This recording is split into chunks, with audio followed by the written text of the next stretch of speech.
Europa viró aún más hacia la derecha en las elecciones de este domingo. La derecha tradicional con el Partido Popular Europeo será la mayor fuerza en el Parlamento. Sin embargo, un importante avance de la extrema derecha en varios países como Francia, Alemania e Italia ha encendido las alarmas. Para analizar los resultados y su impacto en Europa para esta legislatura, conectamos con Emilio Ordiz. Él es magíster en la Unión Europea y le damos la bienvenida a France 24. Para esta entrevista también nos acompaña en el estudio mi compañera Marta Moya. Si hacemos un balance general, ¿qué panorama queda para Europa después de estas elecciones?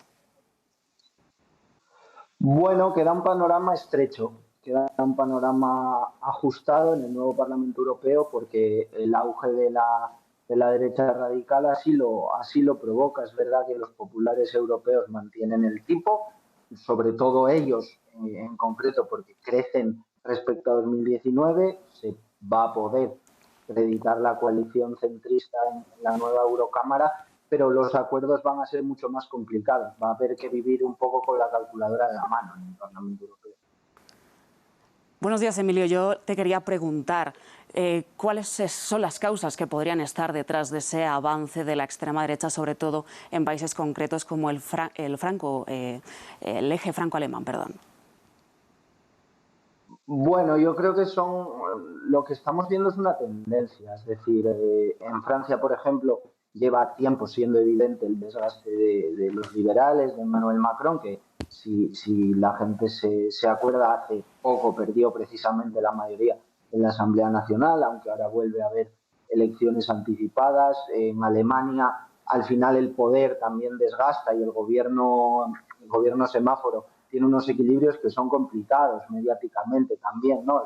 Es verdad que en Alemania, por ejemplo, irrumpe con fuerza, crece con fuerza AfD, pero sobre todo el gran resultado es el de la CDU. Entonces, creo que lo que confirma las elecciones europeas es una tendencia de lo que veníamos viendo por los sondeos o por los resultados de las elecciones nacionales. Por ejemplo, en Polonia vuelve a ganar la coalición de centro-derecha, igual que en las últimas legislativas. No creo que sea un diagnóstico que haya que hacer dentro de la concreción de las elecciones europeas, sino creo que es mejor ver un poco el panorama un poco más amplio. Bueno, se siente una molestia contundente en Europa, pero los conservadores del Partido Popular Europeo siguen siendo los más votados, van a seguir liderando. ¿Cómo se puede analizar este escenario? Bueno, básicamente la conclusión que se sacaba en Bruselas después de la noche electoral era que se había salvado una bola de partido por parte del europeísmo, que el mínimo exigible para que la Unión Europea siguiese funcionando más o menos como en los últimos 5 años era que se pudiera reeditar la coalición de centro-derecha, centro-izquierda, con populares, socialdemócratas y liberales, a los que habrá que sumar también a los verdes. Ese margen es amplio, es decir, supera los 400 votos, la mayoría simple está en 361 y los números le dan a esa, como digo, a esa mayoría, a esa coalición proeuropea. El Partido Popular Europeo siempre ha ganado las elecciones europeas, pero aquí además las gana creciendo respecto a 2019. Yo creo que con los jefes de Estado y de Gobierno, otra cosa es las dinámicas que pueda haber en el Consejo, pero en el Parlamento Europeo el crecimiento de la derecha radical no es tan potente como parece o como se intenta vender. Superan por 13 escaños el resultado de 2019 si juntamos a los dos grupos, a conservadores y reformistas y a identidad y democracia. Lo que pasa que es verdad que hay un terremoto importante en los resultados tanto de Francia como de Alemania, de lo que es el motor de la Unión. Yo te quería preguntar ahora por Ursula von der Leyen. Hablabas de ese número mágico de 361 escaños. Esto primero tiene que pasar por el Consejo Europeo, los líderes tienen que proponer a la candidata. Yo te quería preguntar, después de lo que vimos ayer con un discurso de Ursula von der Leyen mucho más conservador en el sentido de volver a esa gran coalición, ¿puede surgir una alternativa a la alemana para presidir nuevamente la Comisión o no? Es muy difícil que surja una alternativa a Ursula von der Leyen por varios motivos, pero sobre todo por dos. primero por lo que decía antes, de que el Partido Popular Europeo es primera fuerza, pero además mejora sus resultados de hace 5 años, y después porque la CDU alemana sacó un resultado muy positivo, es el partido mayoritario dentro del Partido Popular Europeo, y después hay un filtro que es importante tener en cuenta. Ursula von der Leyen es Spitzenkandidat, es decir, es candidata principal de la familia del Partido Popular Europeo.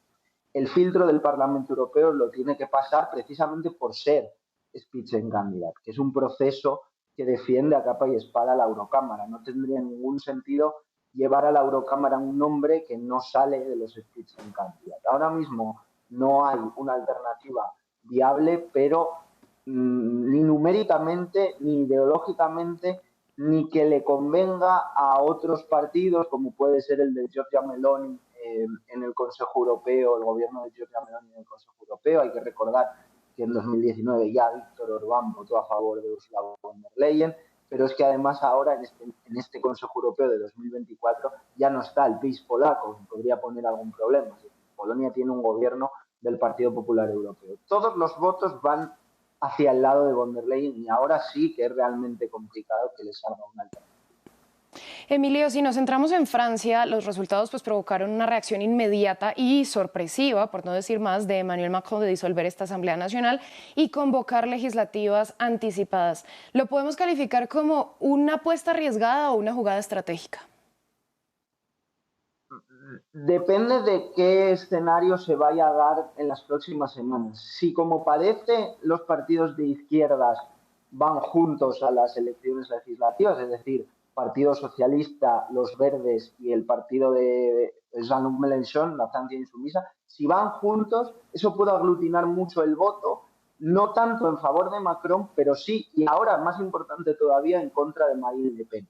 El problema con el que se puede encontrar Emmanuel Macron es una mayoría en la Asamblea Nacional de Agrupación Nacional que le puede obligar, de hecho si se da, le va a obligar a una cohabitación. ¿Qué es una cohabitación?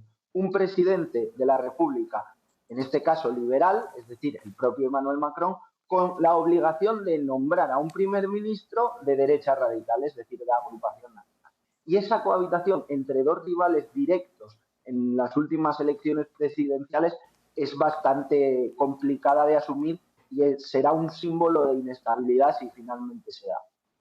Bueno, y para finalizar, Emilio, me gustaría volver al panorama otra vez general y plantearte, preguntarte más bien, ¿cuáles crees que son los principales retos que tiene esta 10ª legislatura del Parlamento? Bueno, a nivel de temas hay dos pilares fundamentales, que son la inversión en defensa y en industria de la defensa, pero también habrá que ver qué papel ocupa el Pacto Verde, qué papel ocupan las políticas climáticas, y ya de una manera más general, porque es un debate muy amplio, el tema de la ampliación de la Unión Europea, que no consiste solo en sumar nuevos países al bloque, sino de hablar de reformas internas, de reformas estructurales que puedan permitir a la Unión Europea en el medio plazo incorporar pues a 5 o 6 Estados miembros nuevos, sobre todo mirando no solo a los Balcanes, sino también al caso de Ucrania, que por supuesto seguirá siendo una prioridad para la Unión Europea y para el Parlamento Europeo si de verdad se reedita, como parece que así va a ser, la mayoría